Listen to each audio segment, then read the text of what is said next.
अस्सलाम वालेकुम, मेरा नाम है मकबूल अहमद और आप देख रहे हैं सदाया न्यूज़ वाराणसी। आज हमारे साथ जुड़ चुके हैं समीम साहब, बुनकर नेता, और बात करेंगे कि सबसे पहले आपकी जो समाजवादी पार्टी की इतनी अच्छी तरह से सीटें निकली हैं उसके लिए मैं आपको बधाई देना चाहूँगा और चैनल पर आपका बहुत बहुत स्वागत है। किस तरह से देखते हैं कि भी प्रधानमंत्री जी की शपथ की बात भी सामने आ चुकी है, क्या इंडिया गठबंधन कहीं ना कहीं कुछ कमजोर लड़ा है चुनाव? सबसे पहले तो मैं आपके चैनल के माध्यम से बनारस यूपी सहित पूरे हिंदुस्तान की आवाम को धन्यवाद कहते हैं, उनका शुक्रिया अदा करते हैं, मुबारकबाद देते हैं कि तमाम साथियों और तमाम दोस्तों ने और तमाम मतदाताओं ने इंडिया गठबंधन को बेशुमार वोट दिया, मोहब्बत के साथ वोट दिया। इसके लिए बहुत बहुत हम उनको धन्यवाद कहते हैं, उनके मशकूर हैं। और जहाँ तक सवाल आपने पूछा हमसे कि इंडिया गठबंधन का जो सरकार बनने जा रही है, ये सरकार बना ले माननीय मोदी जी, ठीक है, उनका वेलकम है। लेकिन जहाँ तक मेरा मानना है कि सरकार बहुत लंबा समय तक चल नहीं पाएगी और ये सरकार का बनना भारत के जो सेक्युलर आवाम जनता है, जो हमारे खास कर जो हमारे सेक्युलर हिंदू भाई हैं, ये उनके लिए बहुत बेहतर नहीं है, क्योंकि ये सरकार पिछले 10 साल काम की है और उन 10 सालों में सिवाय बेरोजगारी के, महंगाई के, भ्रष्टाचार के और देश को कुछ नहीं मिला, सिर्फ देश को बर्बादी मिली। ऐसे में 10 लाख वोटों से जीतने की बात थी नरेंद्र मोदी जी की, और ये जो उनका आंकड़ा था ये एकदम झूठा साबित हुआ है। मात्र 1.5 लाख वोटों से नरेंद्र मोदी जीते हैं। क्या लगता है, काशी की जनता कहीं ना कहीं नाराज है?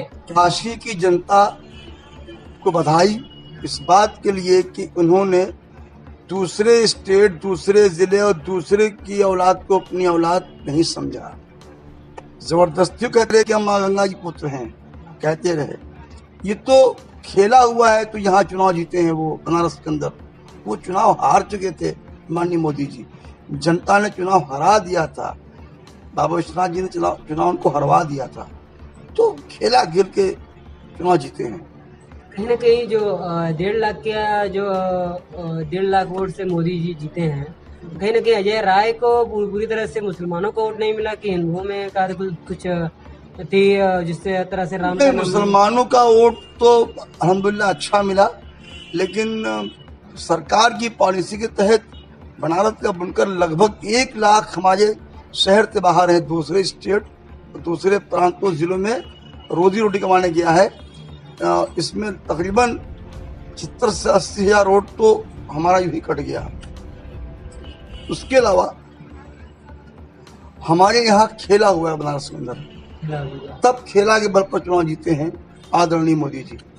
ऐसे में माननीय कहते जी लहरी जी भी काफी आरोप लगा रहे हैं मुसलमानों पर कि मंदिरों से ऐलान हुआ था, मुसलमानों ने उनके साथ धोखा दिया है। क्या वो कहीं फाइट में थे? क्या मुसलमान कभी उनको कहा कि तुम चुनाव लड़ो, हम तुम वोट करेंगे? क्यों धोखा देगा उनको मुसलमान? मुसलमान तो मना कर रहा था कि आप क्यों लड़ेंगे भाई। वो तो बहन मायावती जी चूंकि बीजेपी की बी टीम की तरह काम कर रही हैं और की है पूरे देश में, वो हर जगह मुस्लिम कैंडिडेट देने की कोशिश कर रही थी कि हम मुसलमान का वोट काटेंगे ताकि भाजपा को जीतने में आसानी हो। वो मोदी जी को 4 लाख, 5 लाख, 8 लाख वोट से जिताने की बात कर रही थी, इसलिए मुस्लिम को टिकट दिया। लेकिन बनारस की जनता ने मोदी के खिलाफ वोट किया है, इसके लिए बनारस की जनता को बहुत बहुत बधाई और धन्यवाद। किस तरह से देखते हैं एनडीए जो गठबंधन के साथ सरकार बना रही है, क्या कितना सफल होगी ये? क्योंकि कहीं ना कहीं कहा जा रहा है कि ये नीतीश कुमार हैं, उनको पलटू राम भी कहते हैं लोग, कि वो पलट सकते हैं।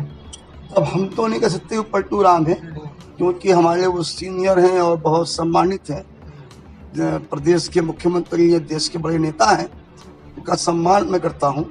लेकिन मुद्दों के आधार पर हो सकता है कि भविष्य में वो समर्थन न दे बीजेपी को मुद्दों के आधार पर।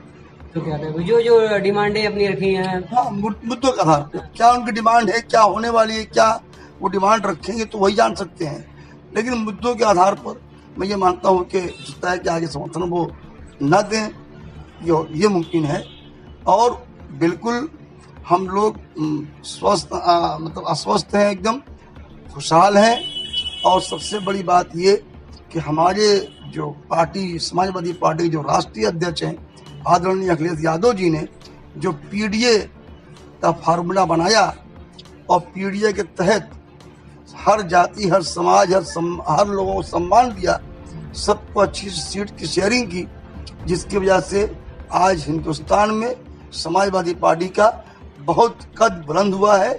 और इसके लिए हम अपने पार्टी के राष्ट्रीय अध्यक्ष आदरणीय अखिलेश यादव जी को और हिंदुस्तान की आवाम को मुबारकबाद देते हैं। इसमें किस तरह से देखते हैं कि अगर सरकार तीसरी बार नरेंद्र मोदी जी की सरकार बन रही है तो क्या अपेक्षाएं रखते हैं, क्या उम्मीदें रखते हैं? जिस तरह से वो बात कहते रहे हैं काशी का विकास, काशी के तमाम चीज मुद्दों पर बात करते रहे हैं। विकास की बात तो वो करें ना, वो कर नहीं सकते।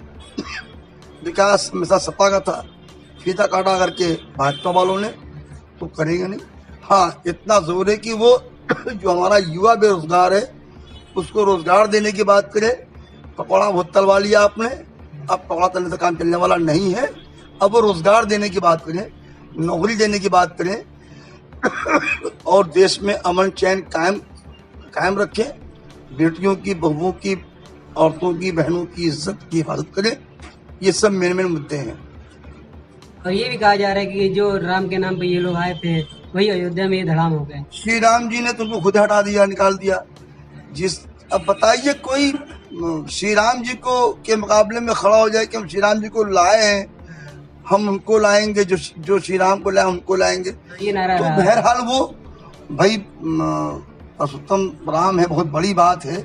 आप किसी महापुरुष को या किसी भगवान को आप जो है चैलेंज करोगे तो श्री राम जी भी नाराज होंगे, कहीं ना कहीं नाराजगी नाराज होंगे। उन्होंने कहा कि ठीक है, जब तुम मुझे ही लाए हो, तुम ही बन जा रहे हो भगवान, तुम यहाँ से हार जाओ।